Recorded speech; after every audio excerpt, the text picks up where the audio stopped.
mini polar bear plunge brought to you by the City of Bakersfield Recreation and Parks Department.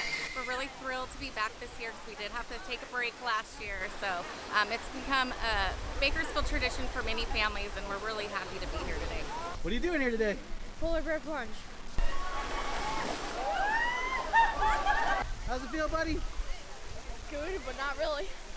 There's a variety of expressions when people hit the water. It's really enjoyable to see. It was cold.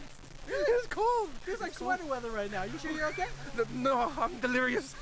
I'm gonna get the hot chocolate now. And we talked to so many, and they said it's just a nice time for family to come together to bring in the new year. Oh my God, it's so cold! Is this the first time you did it? Yes, my friends. I wanted to do this to get it off my bucket list. And they feel very accomplished, and it's fun knowing that people are doing this all around the country. It's cold, but it feels good. It's wonderful to see the enthusiasm of our community. A little chilly when they jump into that water, but a lot of joy and happiness. Wonderful. Do it every year. I love it. Wouldn't miss it.